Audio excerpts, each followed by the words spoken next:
Hello, friends, and welcome back to Malicious Compliance Stories. All right, buckle up, because today's story is a chef's kiss of petty revenge. But before we begin, best way to support our channel is to leave comments, like, and subscribe with the turned-on bell so you don't miss the new video every single day. Here we go. You really want me to log time by the ticket? So I work in IT. Many years ago, I was involved in a big project creating a new platform while maintaining the old one. So during the week, I would spend some time on support tickets. My role was more high level. I'd never be the one to actually work on a ticket.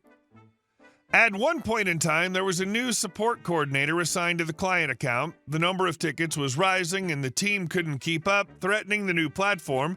The coordinator needed metrics on the team's performance, so he generated reports from the ticketing and the time logging systems, combined them, and started looking into improvements. Until he came across my logs. The metrics told him I spend about 2 hours a week and edit a varying amount of tickets. This looks weird, and he couldn't bill the client on tickets I worked on, so he asked me what was going on. I explained that I would look over the list of open tickets, bulk update where needed, and log my time with a remark like classified tickets. Then I would move on to my other duties. He didn't like that and told me to enter a time log for each separate ticket I work on. I asked him what the minimum time was that he wanted me to log, which turned out to be 15 minutes. Fast forward a few weeks of me spending an hour a day logging hours and logging that task too, and creating virtual overtime of about an hour a day. Then the coordinator comes up to me with a request to go through and update the full backlog. I'm fine with that and tell him I'm logging that as a generic task and not per ticket. He tells me no, it must be logged per ticket. So finally, the malicious compliance. I spend about 2 hours to go over the backlog and make sure everything's in order. Then I spend the rest of the day entering everything into the time logging system. Fun fact, I was the first to reach the system's limits, but found a workaround to log everything. That day, as I logged in the time tracking software, I worked for more than 16 hours. The rest of the week, I took it easy, came in late, went home early. I was done for the week, and every hour I worked extra would be unpaid, right? When it came time for the invoicing, the coordinator could not justify the huge amount of hours I logged on the account. My rate was twice that of a tech support, and finally he allowed me to stop logging by the ticket. My productivity went up again, as did my mood. I did flag the potential problems and drop in productivity to the CTO and CEO, who I reported to directly, but they said to comply anyway. We did laugh about it afterwards and learned a lesson in how to not waste time. Metrics are key to a business, but they require management to be able to turn the data and information that they provide into the knowledge and wisdom that will benefit the company. It's the latter part that a lot of places have trouble with. And our next story. Lowballer thought he won the deal. He has no idea what he's in for. I had bought a new king-size bed frame and mattress and needed to get my queen-size futon and its wooden bed frame out of there before the new stuff was delivered the next day. The futon and bed frame were clean and in like-new condition, so I was asking $250, a fraction of what it had cost me, and figured realistically I'd probably get $200 or $175. A couple expressed interest and came over to take a look. I told them the price was $250, but the husband decided to play hardball and offered $50. I was pissed that he was wasting my time. It took a while to get there, and he was really obnoxious about it, but we finally agreed on $150, and I stood back while he disassembled the frame and carried it all out. I was glad to get rid of the bed, and for only $25 less than what I thought my lowest price would be. But what he didn't know was that I had intended to throw in around $500 worth of bedding for free. All of the sheet sets, some still new in bag, and the mattress cover to whoever bought the bed. I decided to keep it all, even though I didn't have a bed to use them on any longer, just because he'd been such a D-nozzle. Plus, I'd been planning to, but decided not to tell them about a couple of the bed's idiosyncrasies. I didn't tell them to be careful of the sharp corners of the frame that jutted out and needed to be covered. They'd find out for themselves that they'll hit the sharp corners and end up with bruises every time they go by. And I didn't tell them to watch out for the legs of the bed frame that were closer to the edge of the frame than you'd expect, so that you constantly stub your toes unless you wrap the legs in towels. It's years later, and I still think, served him right. I love it. Like no one else in that interaction but you knew how much better they could have made out, and you withholding that betting on principle is so funny to me. And our last story.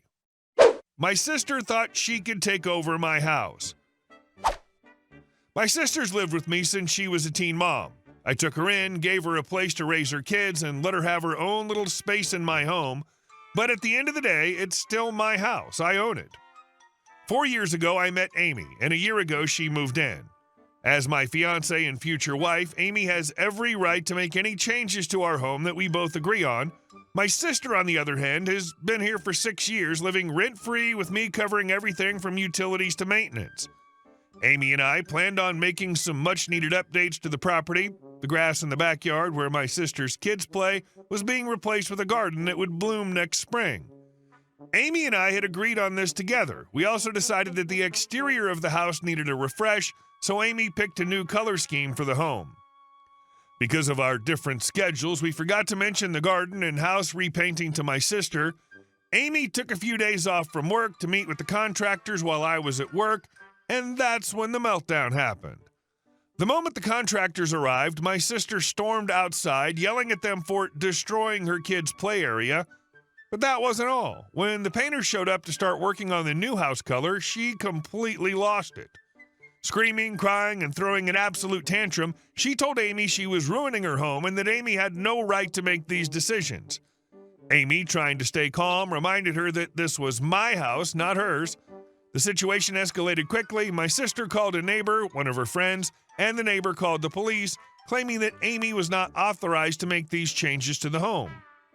Because I was at work and unreachable, the police arrived and told Amy to leave the property for the night under the assumption that she wasn't authorized to make renovations. They even supervised her as she packed an overnight bag and left. When I finally saw my missed calls and rushed home, I found my sister gloating. "Can you believe this, B? She was just tearing up the yard like she owns the place." I snapped. I told her, "This is my house. Amy has every right to make changes. You have no say in it. And guess what? You're leaving." That's when the waterworks started. Suddenly my sister was crying, apologizing, playing the victim. "But my boys love playing in the yard. You should have asked me before making these changes." I told her flat out, "You don't get a say. You don't pay rent. You don't contribute to utilities. This isn't your house. And you sure as hell don't control what happens here." Amy, rightfully pissed, was done being nice. She told my sister to get out and that this situation showed exactly what our marriage would look like if my sister continued living here. And you know what? Amy was right. The next day, the neighbor who called the police on Amy tried to apologize for getting involved. She claims she didn't know Amy was authorized to make changes to the house. I shut that down immediately. "Too bad. You had no business calling the police on my fiancé. You're banned from this property. And if you step foot here again, I'll have you trespassed."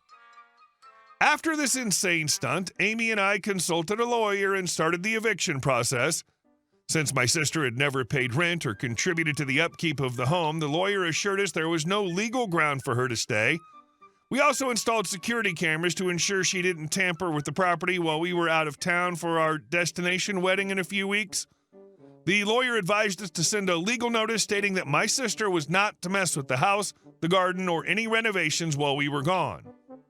I gave my sister a final deadline. She had until March 6th to find a new place or face legal eviction. She's still crying, apologizing, and begging me to reconsider, but at this point it's too late. She showed me exactly what she's capable of, and I will not let her jeopardize my marriage just because she feels entitled to a house that isn't hers. Your sisters behave very badly. She's a guest in your house, she's being supported, and she even has the nerve to meddle in your future wife's renovations? The one you've been with for 4 years now? Entitled doesn't go far enough in this case, not to mention the neighbor, nosy and inappropriate. Hey guys, thank you all for watching the video. I'll see you in the next one.